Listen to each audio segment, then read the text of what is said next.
is just so crazy. This is just so crazy. It's so crazy. I know, right? Hey everyone. Hey everyone. Good night, good night, good night, and welcome to the broadcast tonight. I really aimed to start on time. I know that for the last couple of days we've had some really challenging issues around our technology. And so we decided that we were going to fix that. And as a result of that, we also agreed that in the unlikely event that we were not able to show up here at our highest and with the best quality for you, that we were not going to be doing it. And where possible, we would reschedule some of the conversations until we were able to ensure that we brought you the highest quality, and that is our commitment to you. And so in one way, we want to apologize that we didn't have the 6 o'clock session as we agreed. We are still ironing out some technical challenges that we have. And if we don't get to fix them, then we'll see what happens. But the reality of the matter is that life happens, and we have to ebb and flow with it. At the same time, we want to bring you a quality that is of the standard you deserve. And so we're apologizing. We understand that you understand, and you know that technical glitches happen, but we didn't want to prolong them and continue to show up here in a way that was fragmented, disjointed, and not the quality of the brand that we're trying to project. So thank you for your patience, and thank you for being here.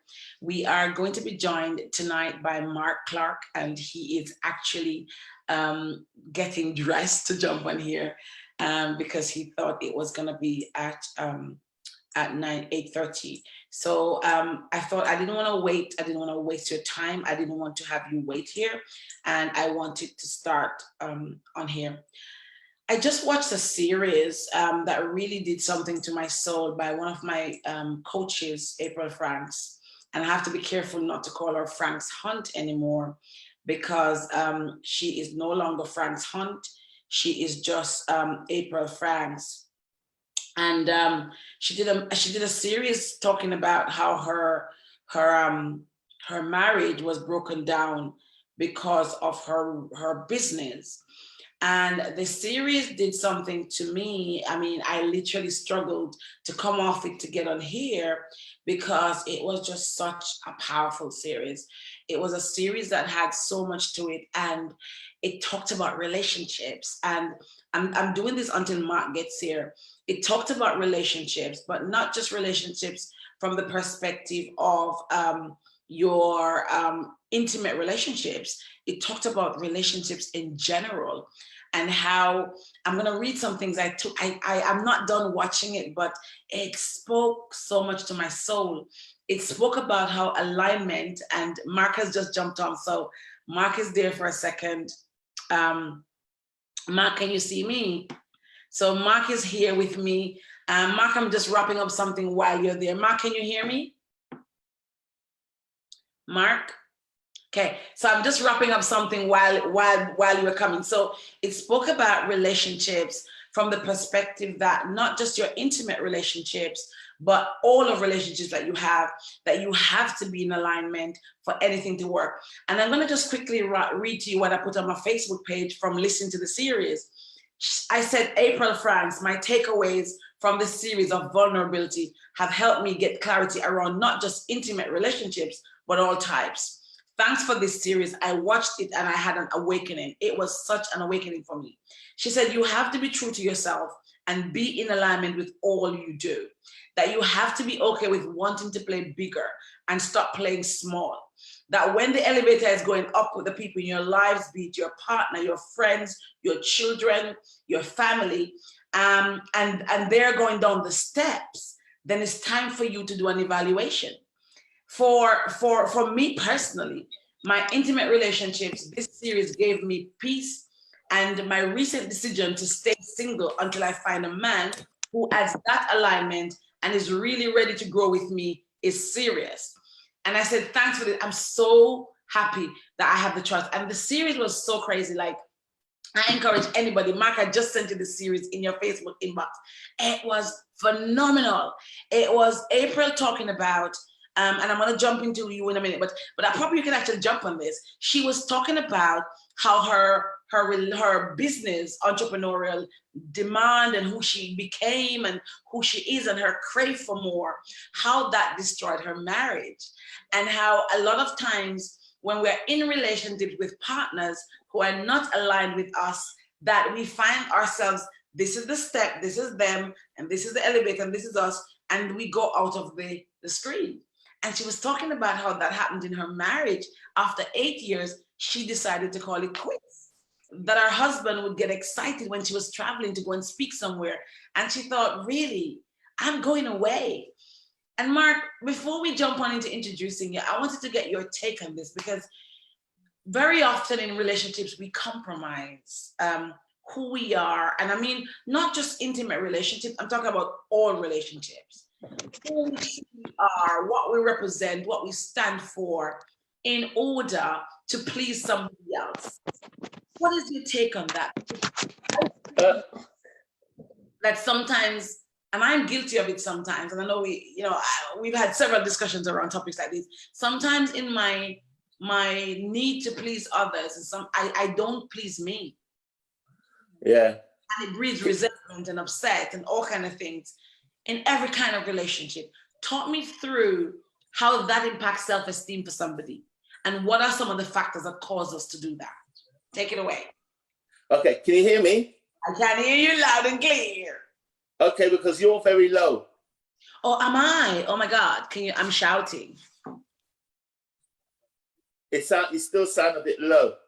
This is the highest I can go. So okay, talk, right? And just let me get my headphones. All right, great. Right. All right, so see you guys soon. Mark is getting 1 minute.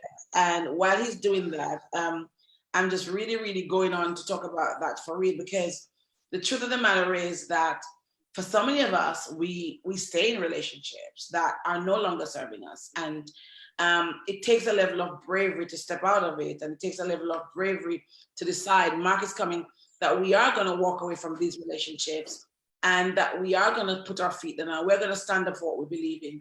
And we are going to be true to ourselves.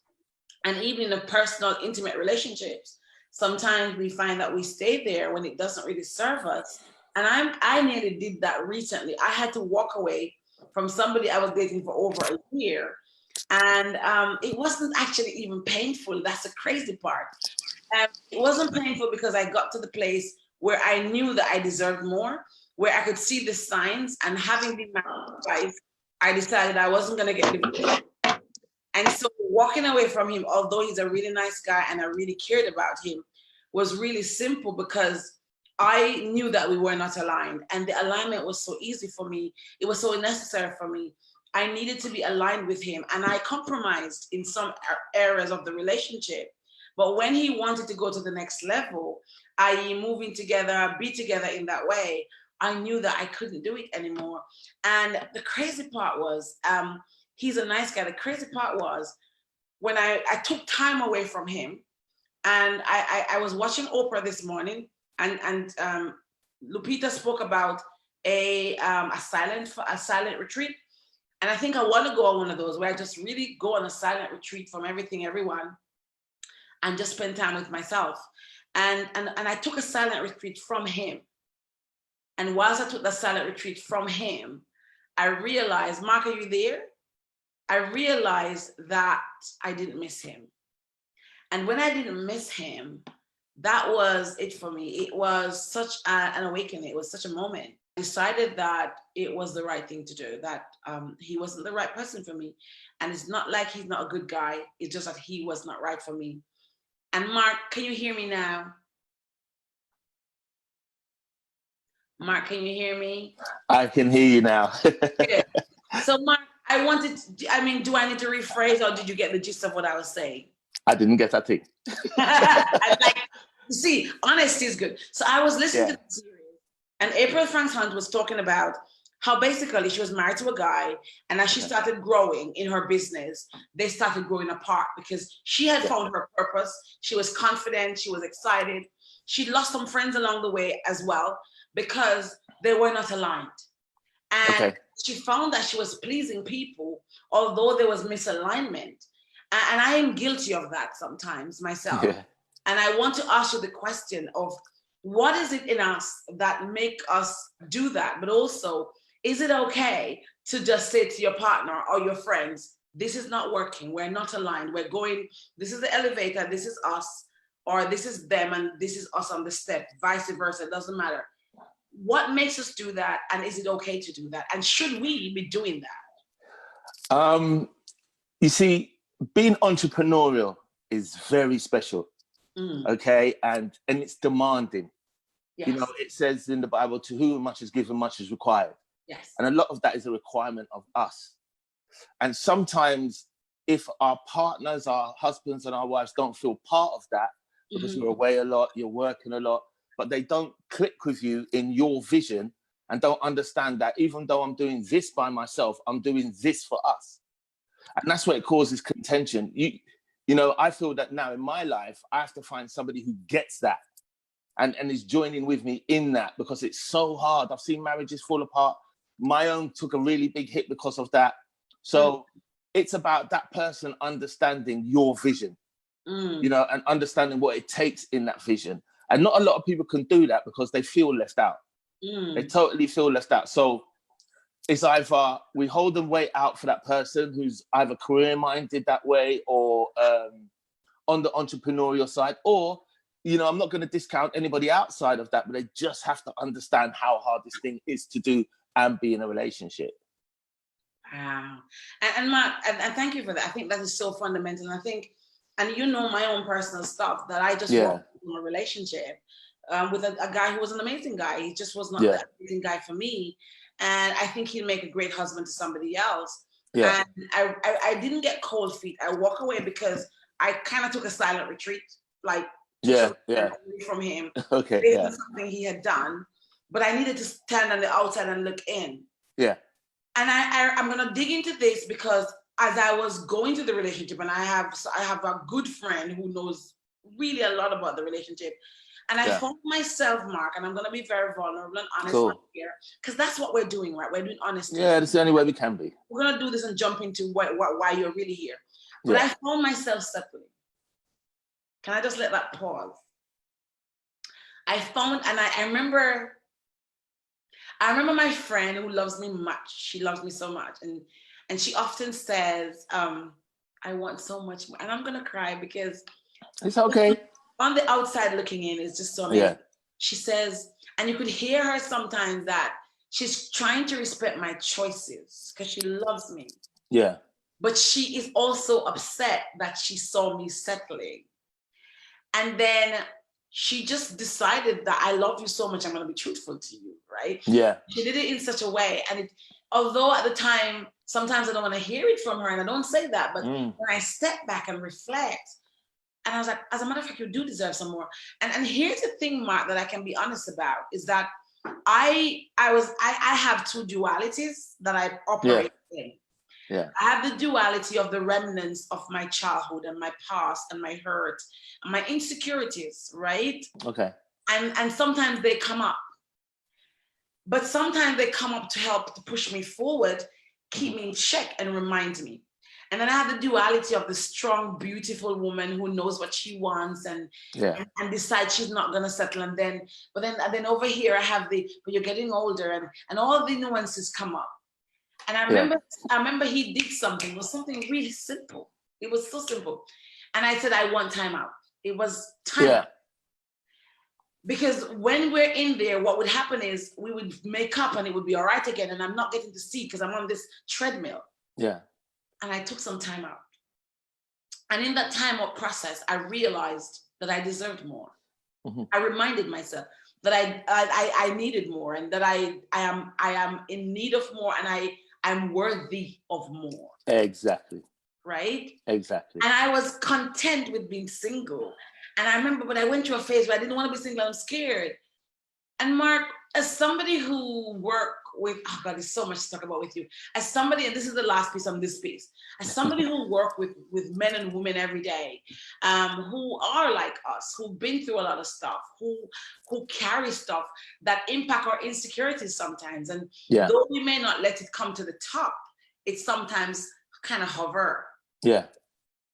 How do you think we'll ever get rid of that piece of us, that duality? You know what it is? I believe it's the battle between our heart and our mind. So sometimes it's heart, sometimes it's head, sometimes it's heart, sometimes it's head. We have to get the head and the heart in alignment and get two to agree with one another. Because what can easily happen is, like you were saying, it sounds to me that you have to be wary of the things in the past, so you guard your heart with all understanding, okay? But what happens is when we get into relationships, that filters over into that. Yes. And then when we've got the importance of what we're doing as entrepreneurs, they begin to cross paths together, you know, and it's heart, head. Next minute it's heart. Hi, how are you doing? And head's going, come back over here and go back to work, you know? And we have to learn to get the head and the heart in alignment with each other and get both to agree. Yes. I think that is so true. I think that's the case. But I just want to say that, so I have to remind my self-esteem, right? Yeah. Throughout this process. And when I'm dating every guy, I have to remind myself in that process that I deserve more. Yeah, of course. But there was a time when I couldn't see that. There's a time when this relationship right here that I walked away from recently, I would have pushed through it. I'd have sufficed, I'd have managed, I would have shortchanged myself. I would have let him move in. I'd have let him move from abroad. He lives abroad. I'd be okay with that because he's coming, he's committed, he's faithful, but he's not doing all the other things. And I'd be okay with that. And I knew that I was okay. Probably experience taught me this, or I've worked better on myself because I think I've done a lot of self-work. I knew that I was okay when I woke up in the mornings and I didn't remember he existed. And it's not being nasty. It's just that I no longer, you didn't have a place. You had not cemented yourself properly in my space that I missed. Exactly. And since I took time away from him and decided it's not for me, I haven't missed him. Yeah. Because I believe in all that is a lesson. Yes. You know, because I'm going to go down the faith line just for 1 minute, okay? So sometimes it is God's will be done. Yes. Okay? And God will keep us in this little incubator space, right? And allow these things to happen. Yes. But we have to acknowledge, if we are people of faith, that at the end of the day, he's ordering our steps. And those steps have time limits on them. Like I learned, and we understand that God is a jealous God, but not jealous, envious, or whatever. He's a jealous God over his people. Because if we get into this thing and say, Lord, let your will be done, there will be times when he hands you over to yourself and you won't know why. So what then will happen is that God will actually, I've got taught this, I don't know if it's relevant to anybody else, but God taught me that the reasons the things happened in my marriage was because at the end of the day, he gave me the gift of my heart. He gave her the gift of his heart, her heart. But the thing is, we forgot the gift giver. Because my devotion dropped, my church going dropped. I'd rather stay in bed on the Sunday. I wouldn't get up and pray because I preferred being with her. So for me personally, I was just forgetting the gift giver. So he said, you know what? I'm going to get you back. And he did. And he did. I'm fully, don't get me wrong. I still love my ex-wife. I'm always there for her, but it's just bad timing, right? And especially in the direction I'm going with my businesses. So if I still had those issues from before still kind of manifesting, my mind's going to be constantly on that. So he needed me free so he could complete his purpose and not my own. And it's hard to get that. When you want somebody, you desire somebody, you want them with you, and he just doesn't allow it. And that's tough. That's tough to do, but I accept it because if I'm here now, I'm in the center of his will. Yeah. Mark, I want to go to why you're here. So welcome, everybody. Sure. This is Mark Clarke, my friend, my brother, a director on one of my companies. Amazing person who I go to sometime when I'm just in myself, when I'm vulnerable, when I'm confused, when he's somebody I go to. So you guys understand, he's like one of my shrinks that just look after me, because I need them people to keep me together, because I get it wrong sometimes, okay? And very often I call Mark to say, Mark, I want to check in with you. Do you think I was being this way? Or do you think I was, I really check in with him, because sometimes I have to check myself, because sometimes we are so into ourselves that we can't see objectively, okay? But Mark, you've not always been this person that anybody could go to, right? No. You've not always been this person, this go-to person. So I titled my stuff today from career criminal to game changer, because that's what you really are. You are a career criminal. Yeah. And it's hard for me to even visualize that because of the person I know. And often people say, I can't read your book because when I read it, I don't see the person I'm looking at. Mark, talk me through that journey, in your most succinct way, and then tell me how you found your path, because that's important. Yeah. So firstly, thank you, Dr. Ava, my sister, my friend, my confidant, my backup, everything. Thank you so much for having me on here. Hello, everybody in I Am Possible Land. I'm here with my fluffy sippers on today. Look, there's my fluffy sippers. I'm with fluffy sippers today to just be comfortable and talk with you guys. So the thing about it is, Ava, that what a lot of people don't understand is the only difference is with everything I do, I just put love behind it now. Mm-hmm. Before, everything I did back then when I was in the criminal world and stuff like that, it was done with hate behind it, because of the relationship I had with my dad at the time. Because we were physically, domestic violence was his thing. So all I do now is I transfer those skills into legitimate business. As a speaker, I'm only the speaker that I am today because of the speaker that I used to be back in the day. I used to be on the microphone. I used to be on sound systems. I used to do a lot of things, compare dances and all the rest of it. So all I've done is transfer my skills. I do so much, but I only communicate with people. Everything I do is about communication. So it's not hard for me to do, but do you want me to go back to how it all started? Yeah, I want you to go back. I want you to go back, go down. Go back, go down. Okay, so most people who know me on Facebook kind of know my story anyway, so I'm going to keep it brief. So yeah, your story's out there. Just speak that with your exactly. So at the end of the day, my parents were from Jamaica, stuff like that. So we know what discipline was like. He didn't spare the rod. He used the broom, the bell. Everything, use everything.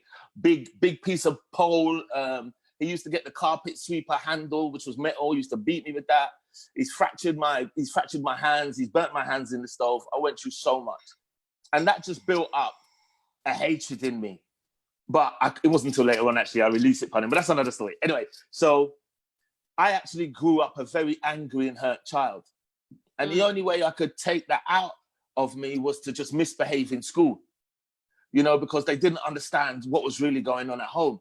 I used to lie about everything. I used to use my imagination to lie about everything. So when I came into school and my hand was bust up, I just made up some lie how it happened, but I made it sound really good.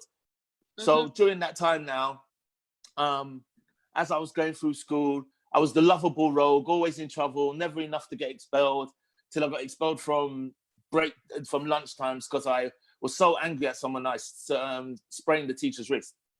So going up through school was just was. They just said I was nothing, never gave me support, encouragement, never said, something's wrong with him. We need to find out what it is.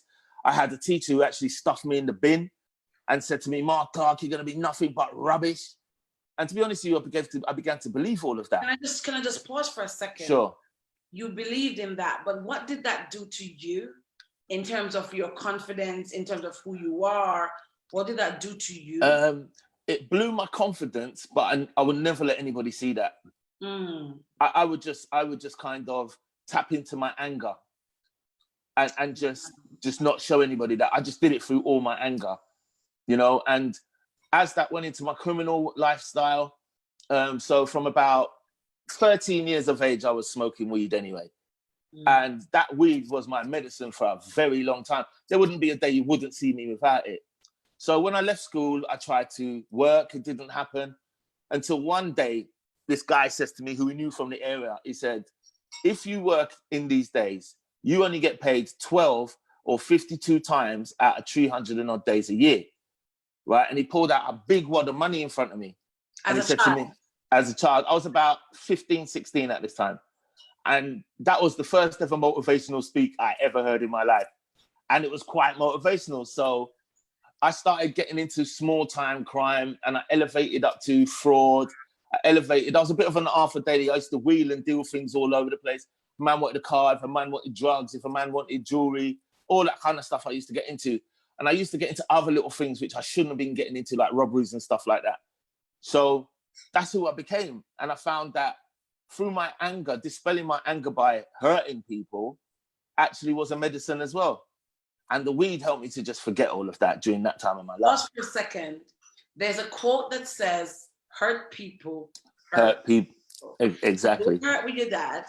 I don't hear you mention any mommy so far. Was there a mom in the picture? Okay, so mum was always around me. You know, I always tell everybody that my mum loved me, my dad beat me. That was how it was. Okay. You know, so, and my mum went out for us. Yeah. So hurt people. So you were hurt, and dad violated you. Dad made you hurt, but the teachers made you hurt as well. So we're piling up the hurt on top of each other, like a stack of bricks, right? Yeah. And so you now are hurting others who didn't even hurt you in the first place. Yeah. So we're seeing, and I think it's so profound, that if we don't deal with our own internal stuff, right, this is what happens. Exactly. Or one of the things that could happen. Yeah, exactly. I just had to make that point. Yeah, no, that's absolutely true. Yeah. So through going through all of that, you know, occupational hazard was that I'd get arrested, go to prison, you know, and because there was no one out there to help me, all I was doing in prison is making bigger plans to become a bigger criminal. That's all I was doing. There was no one there to change my mind. But even though they couldn't capture my mind, they couldn't imprison it. You know, there'd be days in some prisons where all I do is just stand on the hot water pipe that's underneath your window and just keep looking out the window. You know, and don't get me wrong, even in those times, I believed in God as well. But I just thought he weren't listening to me, you know. But he did send me a message once when I first read the Bible. I just found out I was so much like Job. You know, I was just caught in this position and I just wanted to get out. So becoming a career criminal, going through all of that, it obviously gave me this high life that I had, you know. And at that time, money, right? Money. Yeah, that was the money, women, going out, all of that kind of stuff I had, you know, and I enjoyed it because when I look back, it kind of made me be able to just not think of the past anymore. I was about to say that it cover up the stuff, right? Yeah. It really, and I can relate to that from a different place. Like I remember, and I was reflecting on it recently, how I used to, when I was in my marriage, my second marriage, and I was really unhappy. Yeah. I used to go to Primark every week, not because I needed clothes. No, this is not a joke. My self-esteem was on the floor. I was miserable in the marriage. I felt stuck. I was unhappy. But I felt like if I went to Primark and bought a piece of clothes, it's going to shrink in the wash, but it doesn't matter. If I put that on one time, I feel good. And then I found myself with so much costume jewelry and clothes. And I started creating this clutter around me because I was so unhappy. And it literally blocked out the abuse. It blocked out what I was going through. And then I started eating. So those are my two best friends, cheap clothes and food. Yeah. You name it, I stuffed it down. I'd be getting up at 2:00 and eating a pork pie. I didn't care. I was making love to those two things because they made me feel good. Yeah, exactly. Because in those moments, because you know, the addictions and stuff, because in those moments, we just want to gratify ourselves, right? We want to have that good feeling, you know, and food, which I kind of alter slightly with the stuff I do with drug addiction, but in the same way, it releases that dopamine, you know, to just make us feel good about how we feel. Mm-hmm. So moving on with my life and everything, I started getting into harder drugs like ecstasy, cocaine, all that kind of stuff. And one fatal night, which I called the beginning of the end, I was with a couple of girlfriends because one of them had just come out of prison, and they wanted some crack cocaine from me. By that time, I was selling it. I was actually dealing a lot with importing it as well. So from there, it was just crazy. I lost everything. I lost everybody. I lost my self-respect. You know, God bless my daughter. She's still with me now. My other daughter's with me now. But they suffered through that as well. So that just took me out completely. And I thought that by navigating myself around the country and even to Jamaica at one stage, I thought that it would come better. But unfortunately, it didn't, because anytime you try to move away from the problem, you take your own head with you. You take you with you, and that's not fixed. So that just led me to the point of being 7.5 stone, eating off of the streets, living homeless, everything. My life had just completely switched around. Wow. So from that, you know, my mum, you know, God bless her, who's no longer with us but watching over us, she suffered a lot through it as well. You know, she suffered a hell of a lot through enabling me at one stage, walking into my room and I dropped a needle on the floor after I passed out on the bed. It went right up in her foot. You know, all that kind of stuff was going on. But yeah, so that went on for about 15 odd years. Wow. 15 years, Mark. 15 odd years, yeah. From beginning of smoking weed, becoming addicted, to being then addicted to crack cocaine and heroin. Because what happens with most crack users, okay, the heroin becomes the antidote. You know, and then you begin to become addicted to the heroin before the crack cocaine. So what I ended up doing was doing what's called a snowboard, where you mix the crack cocaine and heroin together. And because I'd lost all of my veins, I had to just inject them into my groin area. You know, so life was just crazy. And Mark, was there nobody along? I mean, thank you for just being so transparent. I really appreciate it. Was there nobody who in your life at the time was able to help you to kind of re-channel your path? Because now I asked that because obviously this life is very far-fetched for me, but was there nobody who could, you know, somebody shared with me last night and it really, I've been so heightened since last night. I can't even explain to anybody. Somebody called me and told me that somebody told me about you. Okay. No, as about me. Yeah. And she said she killed herself. And I said to her, I don't know the person. I said, but why didn't she reach out to me? Because she was recommending me to you. Yeah.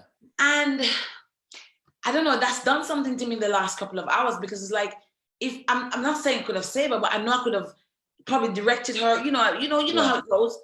Yeah. And so my question to you is, was there nobody in those 15 years? But you see, and I think you kind of know this about me as well, when stuff is going on. Yeah. And a few people out there in Facebook know too. When stuff is going on with me, I kind of push people away. But right? I'm persistent. I keep knocking. Bang, bang, bang, bang, bang. Mark, wait there, Mark. I love you, Mark. That's what it is. So, yeah, there was that part as well, but nobody could trust me anymore. You know, and I get it, you know, I robbed from my mum. No, you gotta pause. You can't drop those nuggets and run. When trust is broken, right? When we allow others trust in ourselves to be broken, we actually isolate ourselves in a way. Yeah. Right? Exactly. And she, you know, all my family heard that I robbed from my mum and this, that, whatever, cleaned out her house, all of that kind of stuff. And then my friends would hear things what I would do as well. I'll be dating girls, have a relapse, rob them too, and all them kind of things.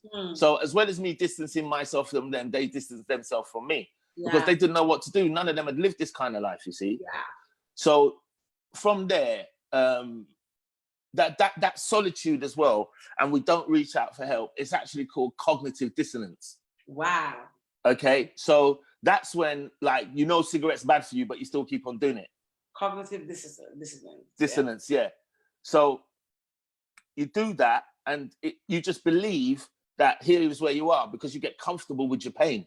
And with drugs, you're able to numb yourself from the pain because it all becomes a behavior and it all becomes a belief. Okay, so in your mind, your ego takes over like this: what's right is right, what's wrong is wrong, what's wrong is right, what's right is wrong. Okay, because that's the job of the ego, because we give it too much precedence. We actually create our own ego. So what your ego does is its only logic is confusion. Wow. Right? And it keeps you doing the things you don't want to do and the things you should do, you don't. That's cognitive dissonance. And with our feelings, you know how we're supposed to think, feel, say, or do. Okay? What cognitive dissonance does and what your flesh focuses on, it focuses on keeping you how you feel. Yeah. So how you feel, how you think is what you feel is what you think, how you think is what you feel is what you think. Yeah. And that begins to lower our self-esteem until we're at the point of depression, and it's hard for us to release it because we're so isolated now. Nobody's talking to us now. We just say, you know what, I'm just going to do this by myself. Then we become our own saboteurs. We think things of suicide. You know, we begin to think suicidal thoughts because we can't break out. So that's where I was at. You know, I got committed for suicidal depression a couple of times. I had needle fixations where I would just like put anything in my veins. That's where I was at because I didn't like the pain anymore. And at the end of the day, that's what he was doing to me. You know, just really, really had me locked down. My flesh had me. Wow, Mark, that's just a lot to take in. And as much as we're close, I just choose to, I know your past happened and I choose to focus on the now. Yeah. I'm going to just ask, there's some questions on here that I want to just ask as we go along, so I just don't miss it. Sure. Audrey says, how has your past experience shaped you to be the man you are today? But I don't want to go there yet. Okay. I want to ask her other question. How did Yeah. you build the trust back with everyone? Do you know what? God said to me clearly, just keep doing what I asked you to do. Because you can't convince anybody, but you can't nod away from change. And that's what I did. I changed. I decided to change. I put myself in treatment with the help of my mum and some good friends, of her good friends. And I said, by hell or high water, I'm going to do this because I'm fed up of being fed up. And if I have to go through this again, I'll go and dig up my gun and blow my brains out. So I went for it. I just went for it. I said, God. You got to the place where you decided that you need to change. Yeah. Yeah, because I can't see this go on anymore. I could not. So how easy was it? It was tough. You know, I was in a treatment center where it was the hardest thing I ever done in my life because it was voluntary. You know, and there is where I got introduced to God on a whole different level. You know, because I remember one day, just after I got there, I remember standing up in the garden and I was praying. And I just looked up to heaven. It was a clear night, clear night. And I said, God, I'm going to give you a shot. Because he tells us to come boldly, innit? So me boldly, I'm bossy. So I just said to him, God, I'm going to give you a shot, you know. I'm gonna do as I believe you asked me to do. And it was, you know, of course I failed. Of course I sinned. That's just the journey, you know. But I knew about his grace as well. And I learned more and more about it each day of my life. So that's what made me want to do it, is that I made a decision and I stuck to it. Wow. And here I am today. Wow, that is just so powerful. That is just so powerful. That is so powerful. One of the biggest things that my friend Audrey talks about is forgiveness. And I realized that on your path, it was not just you forgiving people, it was them forgiving you as well. Because obviously you'd breached so much trust with so many people. How did that forgiveness journey happen for you? Because I know that restoration has happened with a number of the persons that you have. What methods did you use to literally fix that forgiveness, with them forgiving you, but also you forgiving yourself? Because with all of that, that must have been a big piece of your journey. Exactly. You know, again, because I'm a disciple, you know, and I'm all out for faith, it was God who helped me change my forgiveness.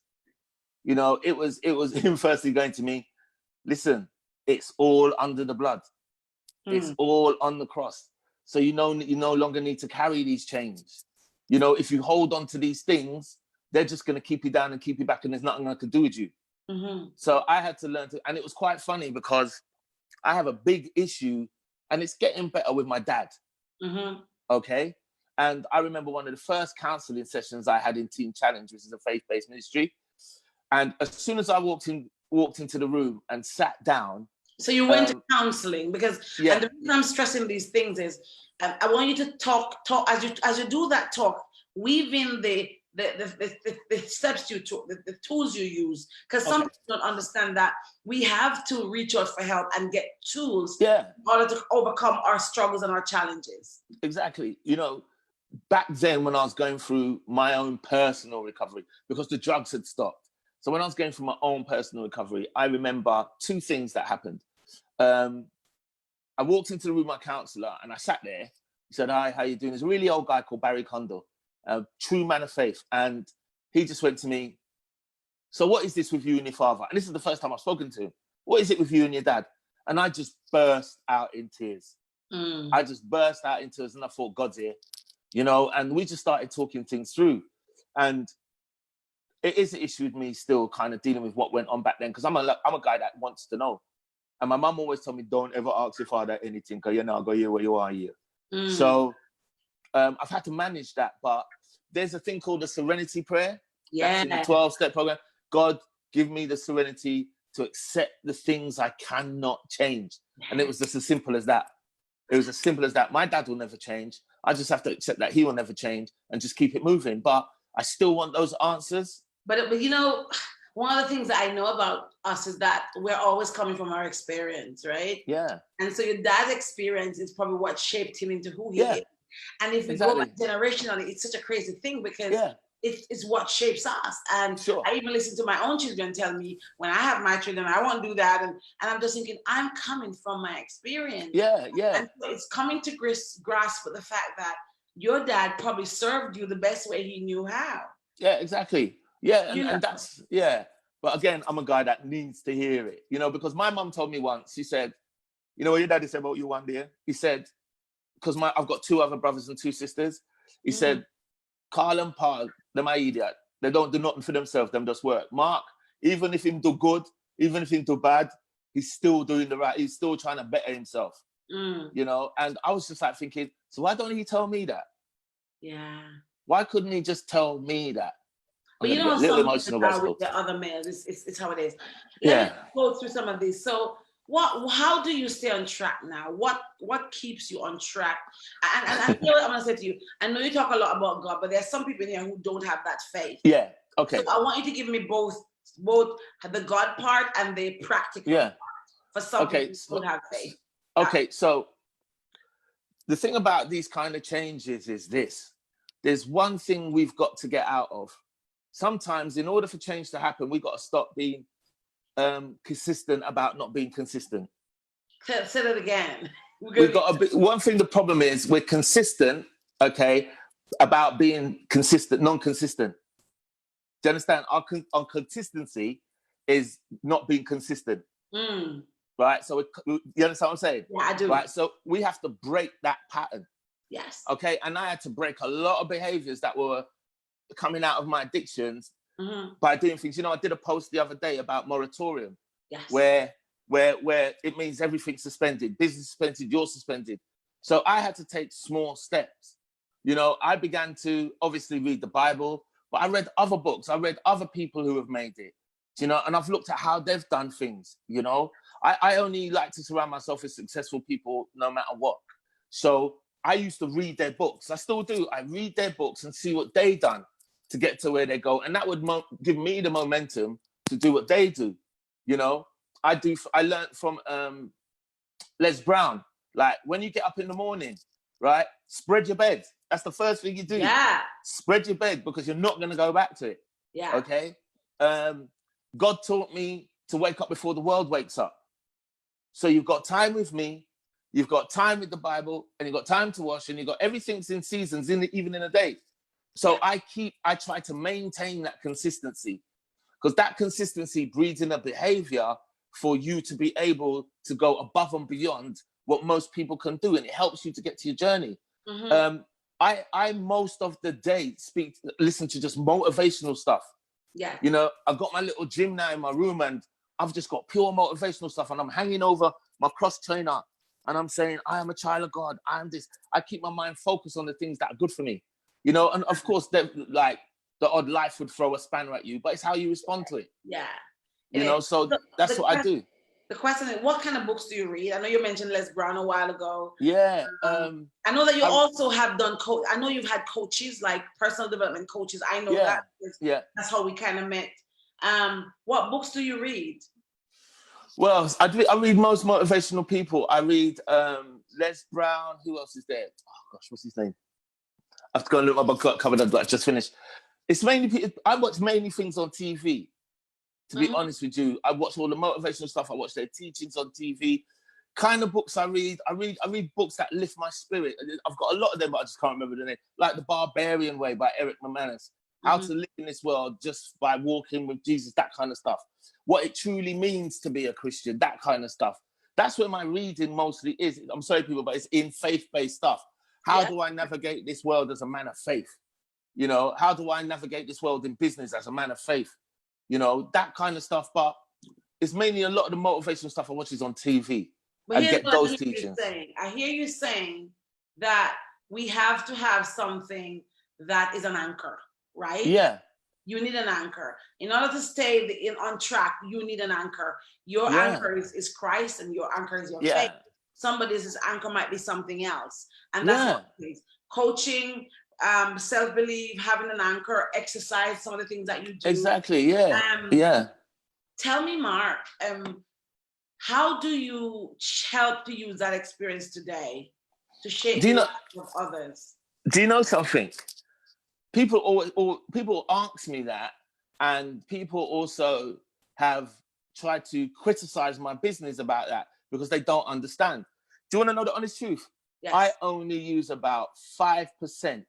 Unless I'm speaking, I use about 5% of my own life experience. And that's only to relate to the person. Yes. Okay. What I use that's out of my life is my educational side of it. Yes. Okay. So as well as having the life experience, I've got the education.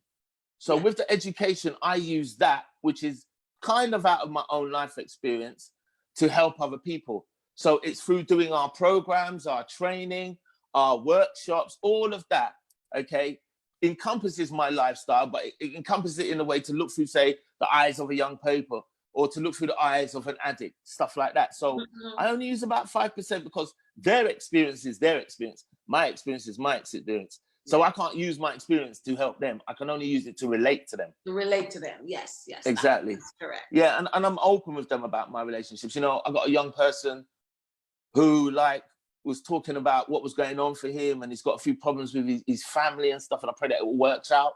But I related to him. You know, I've got a thing of, because they always talk about boundaries, they always talk about this. My philosophy to work is what Arnie said, you know, break all the rules, but don't break the law. Because I can't connect with a young person if I can't talk about what's happening in my life. I think that's foolishness. Yes. Right. And this guy, I have to be vulnerable with them, not because they already think of me as some kind of authoritarian who's come there and just been getting paid. When I open up my heart to them, they hear it. They can see me being genuine. Right. And they still stay on that trail, but that's only when it's needed, only when it's called for, you know. But so yeah, that's how I do it. I believe, I never used to see it that way, but I tend to do it now more than anything. I think forgiveness is daily work. Yeah. I think your self-esteem and self-confidence, they are daily pieces of work. Yeah. What is your take on that? They are, but we have to be spiritually, regardless whether faith or not, we have to be spiritually aware of that, that we're constantly giving, constantly pouring out. And unless we do something about that, you're not gonna last long. Yeah. Because we're dealing with people's lives, their souls, their psyche, right? And that is a to and fro. Okay, because I believe that when you're in that engagement with people, you're the teacher and the pupil. It's a teacher and pupil experience. Teaching and learning. Okay. Right? Yeah, exactly. So exactly, and we got to understand that we're all joined together. I'm joined to this table. I'm joined to this computer. I'm joined to you. I'm joined to everybody. So at the end of the day, we got to jump out of our flow into their flow, and we both flow together. And if we're held back by certain things, certain rules, certain this, their change is not going to last long, because we're not getting to the deeper of the consciousness of the person. Because that's where our spirit lies, in the deepness of consciousness.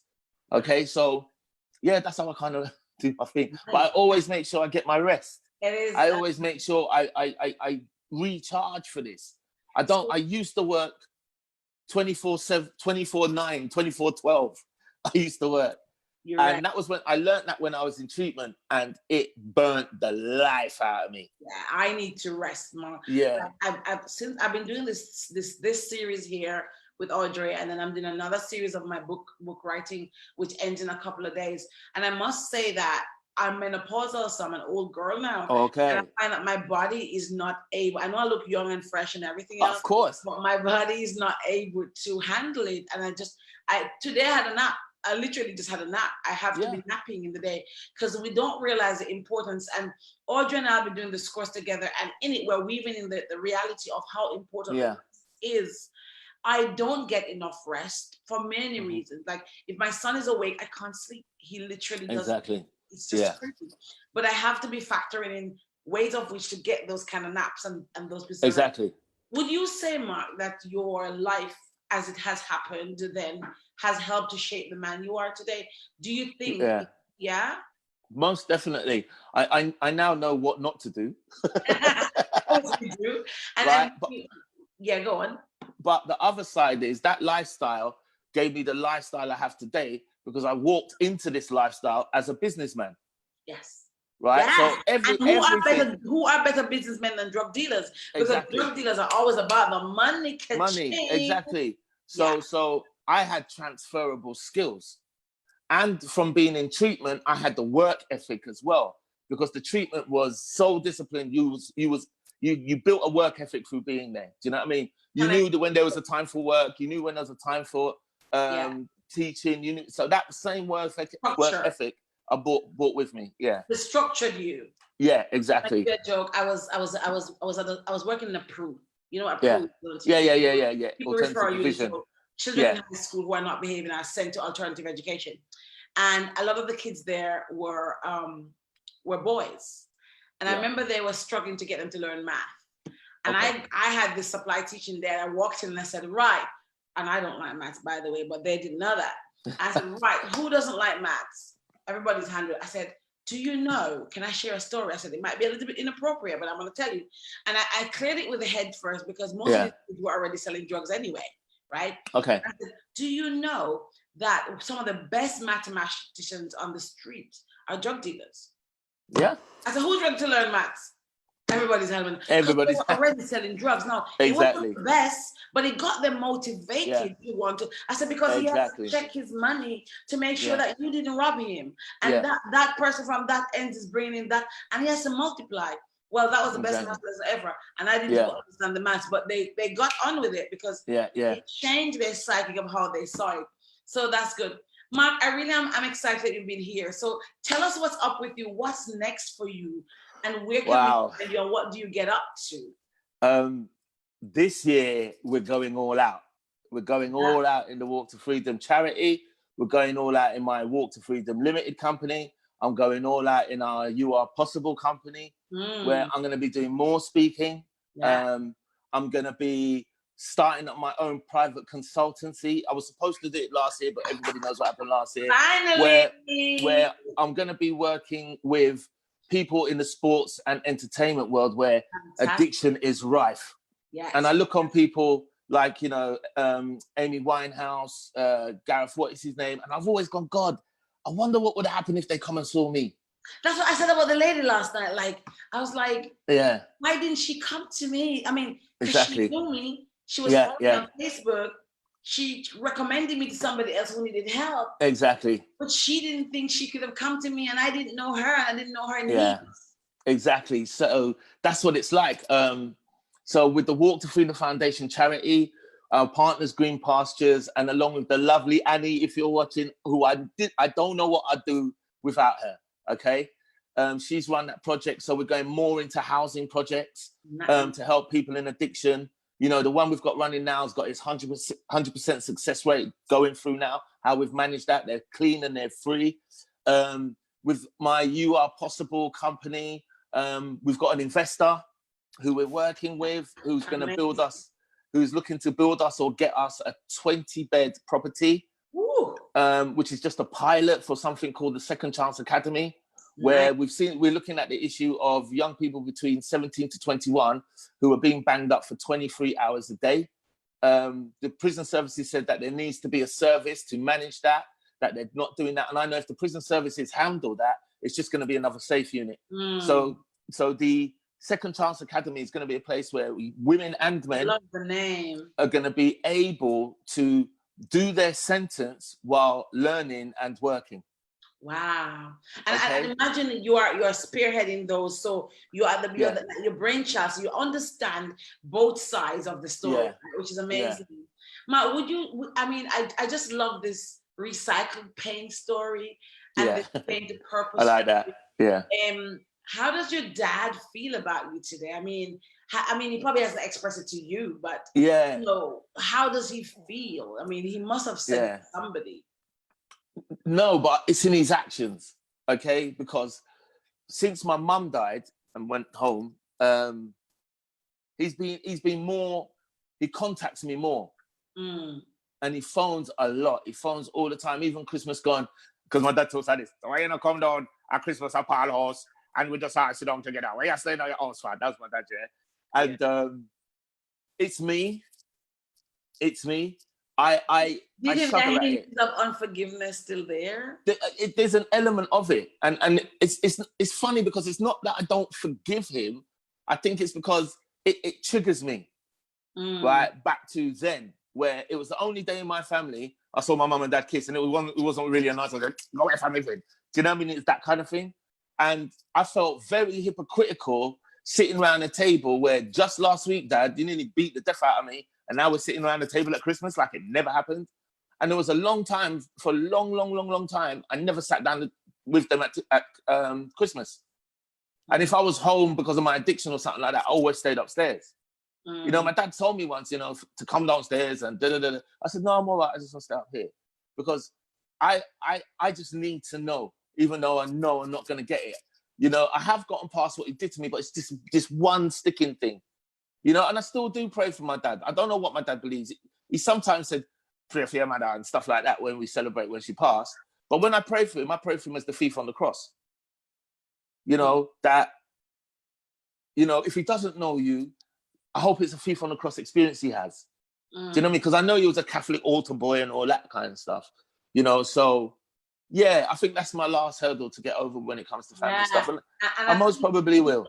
Even as you speak, you can the change is in your whole demeanor. And I think, you know, I sit here today and I'm really glad that I can say there's nobody I have here anymore. There's nobody I just, as you upset me, I get over it, whether I have to get over it with you or I get over it with somebody, but I get over it and I get through it. But I send you great energy and I really wish you well in terms of that piece. And so it's I think it will be a completed circle for you if you were to do that. But you know, it's everything in its own time and you know and season and everything like that. Mark, I'm so grateful you came here. Thank you. I'm going to ask when we're done this to drop the links. I hope people can find you under the post. Okay, cool. I'm really grateful you came. I just want to ask you on 3 hot fire question on self-esteem. What would you say? Right, come on.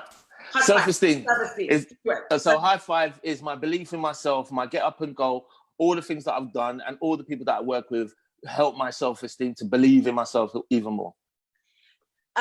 Encouragement to people who are sitting in this group or know somebody who is struggling with self-esteem, self-confidence, self-love, all those kind of work that needs to get done. What would you say to them? 3 things. Okay, first, take the step. Don't fear that first step to reach out for help. Yes. Okay, just take it. Second one, change is possible. Yes. When you see yourself differently, you begin to realize that change is possible.